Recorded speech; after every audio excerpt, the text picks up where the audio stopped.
दोस्तों, आप सभी को नमस्कार, प्रणाम, राधे राधे। तो दोस्तों, हमारे YouTube चैनल में आप सभी का हार्दिक हार्दिक स्वागत है। दोस्तों, आप सब कैसे हैं? तो महाकाल की कृपा से आप सब अच्छे ही होंगे। दोस्तों सब कुशल मंगल ही होंगे। दोस्तों आज हम लेकर आए हैं वृश्चिक राशि फल के बारे में। वृश्चिक राशि के जो जातक होते हैं दोस्तों, वो जल्दीबाजी में कई ऐसे गलतियां कर जाते हैं जिसकी वजह से उनको काफ़ी नुकसान का सामना करना पड़ता है और काफ़ी भयावह स्थिति का भी सामना उनको करना पड़ता है। दोस्तों तो आज हम विस्तार से चर्चा करेंगे कि आप लोग के कौन सी छोटी छोटी गलतियां करते हैं जिसकी वजह से आपको भुगतना पड़ता है। तो दोस्तों, शुरुआत करने से पहले हमारे चैनल को जो सब्सक्राइब नहीं किया वो सब्सक्राइब कर लीजिए, लाइक करिए और अधिक से अधिक शेयर करिए दोस्तों, ताकि दूसरों का भी भला हो सके। और कमेंट में जय महाकाल अवश्य लिखें दोस्तों। तो दोस्तों, जो सब्सक्राइब नहीं किया वो सब्सक्राइब कर लीजिए बेल आइकन दबा के, और अधिक से अधिक शेयर करिए दोस्तों चलिए हम बिना देर के शुरुआत करते हैं। महाशिवरात्रि के पर्व पर जो है भगवान शिव और माता पार्वती का विवाह हुआ था, और इस दिन रात्रि में शिवजी बारात लेकर राजा हिमवान और रानी मैनावती के यहाँ पहुँचे थे। महाशिवरात्रि पर शिवजी की पूजा में विशेष सावधानियां रखना चाहिए। तो दोस्तों, महाशिवरात्रि के पर्व पर भगवान शिव और माता पार्वती का विवाह हुआ था, और इसी दिन रात्रि में शिवजी बारात लेकर राजा हिमवान और रानी मैनावती के यहाँ पहुँचे थे। महाशिवरात्रि पर शिवजी की पूजा में विशेष सावधानियां आपको रखनी पड़ेगी। दोस्तों, पहला काम आपको क्या नहीं करना चाहिए? तुलसी का पत्ता। तुलसी का पत्ता शिवजी को तुलसी का पत्ता अर्पित नहीं किया जाता है, और ये तुलसी का पत्ता भूल के भी आप शिवजी महाराज के ऊपर अर्पित ना करें।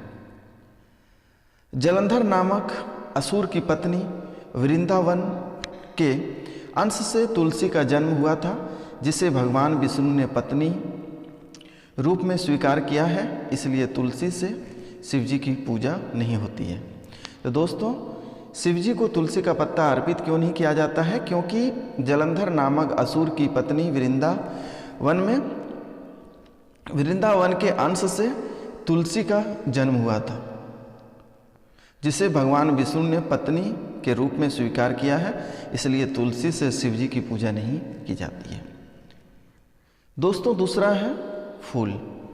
अब ये कौन कौन सा फूल है, इसके बारे में हम चर्चा करते हैं, नज़र डालते हैं। तो दोस्तों, भगवान शिव को केतकी, कनेर, कमल, चंपा, केवड़ा, धूपहरिका, गुड़हल, मालती, चमेली, कुंद, जूही के फूल अर्पित नहीं करते हैं। फिर से एक बार हम रिपीट करते हैं। कनेर, कमल, चंपा, केवड़ा, धूपहरिका, गुड़हल, मालती, चमेली, कुनद, जूही के फूल अर्पित नहीं करते। ये जितने सारे फूल का नाम हम लिए, ये सारे फूल भगवान शिव जी को अर्पित नहीं होता है। दोस्तों, अगला है कुमकुम। यह सौभाग्य का प्रतीक है, जबकि भगवान शिव वैरागी है, इसलिए शिव जी को कुमकुम रोली नहीं चढ़ता है। दोस्तों, कुमकुम क्यों नहीं चढ़ता है? क्योंकि कुमकुम जो है वो सौभाग्य का प्रतीक है, जबकि भगवान शिव वैरागी है, इसलिए शिव जी को कुमकुम रोली नहीं चढ़ता है। अगला है दोस्तों नारियल। शिव जी को नारियल अर्पित नहीं किया जाता है। क्यों नहीं किया जाता है? क्योंकि नारियल श्रीफल है, अर्थात वह माता लक्ष्मी का प्रतीक है, जो सिर्फ विष्णु जी को ही चढ़ाया जाता है। इसके और भी कई कारण हैं। तो दोस्तों, नारियल जो है वो शिवजी महाराज को नहीं चढ़ाया जाता है, क्योंकि नारियल श्रीफल है, अर्थात वह माता लक्ष्मी का प्रतीक है, इसलिए नहीं चढ़ाया जाता है। वो सिर्फ भगवान विष्णु को ही चढ़ाया जाता है। दोस्तों, अगला है टूटे हुए चावल। वैसे तो भगवान शिव को चावल अर्पित नहीं करना चाहिए, लेकिन यदि आप करते हैं तो टूटे हुए चावल नहीं करना। टूटा हुआ चावल जो है वो अपूर्ण और अशुद्ध होता है, इसलिए यह शिव जी को नहीं चढ़ाया जाता है। तो दोस्तों वैसे तो भगवान शिव को चावल अर्पित नहीं करना चाहिए, लेकिन यदि आप करते हैं तो टूटे हुए चावल नहीं करना चाहिए, क्योंकि टूटा हुआ चावल अपूर्ण होता है और अशुद्ध होता है, इसलिए भगवान शिव जी को नहीं चढ़ाया जाता है। दोस्तों 7वां है शंख जल।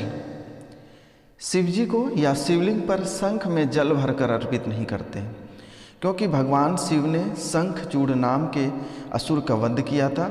शंख को उसी असुर का प्रतीक माना जाता है जो भगवान विष्णु का भक्त था, इसलिए विष्णु भगवान की पूजा शंख से होती है, शिव की नहीं, और शिव जी के समक्ष शंख भी नहीं बजाया जाता है।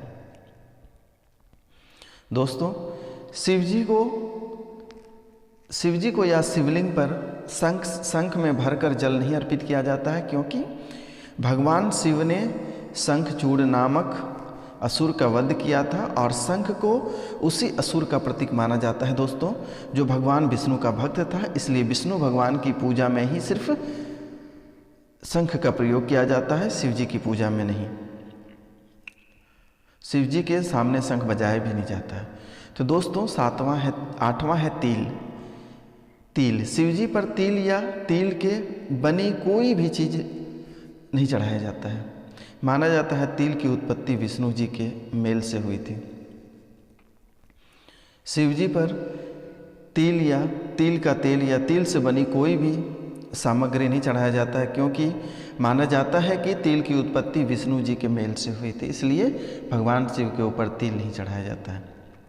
दोस्तों अगला है हल्दी। हल्दी का संबंध भगवान विष्णु और सौभाग्य से है, इसलिए यह भगवान शिव को नहीं चढ़ाता है। हल्दी गर्म भी रहती है, इसलिए भी इसे नहीं चढ़ाया जाता है, क्योंकि शिव जी को ठंडी चीज़ें अर्पित की जाती है। तो दोस्तों हल्दी का संबंध भगवान विष्णु और सौभाग्य से है, इसलिए यह भगवान शिव को नहीं चढ़ाया जाता है। हल्दी गर्म भी रहती है, इसलिए इसे भगवान शिव के ऊपर नहीं अर्पित किया जाता है। दोस्तों अगला है सिंदूर। सिंदूर क्यों नहीं चढ़ाया जाता है? क्योंकि यह सौभाग्य से है और यह गर्म भी होता है, इसलिए भगवान शिव जी के ऊपर सिंदूर नहीं चढ़ाया जाता दोस्तों। तो दोस्तों आपको महाशिवरात्रि के दिन जितना मेरे द्वारा बताया गया ये भगवान शिव जी को अर्पित ना ही करें तो आपके लिए बेहतर होगा, नहीं तो फिर आपके कुंडली में जो दोष हैं वो और भी बढ़ जाएंगे और घटता हुआ नहीं दिखाई देगा। तो दोस्तों बस मेरे द्वारा जितना उपाय बताया गया ये सब नहीं चढ़ाना है महाशिवरात्रि के दिन। नमस्कार, प्रणाम, बस आज इतना।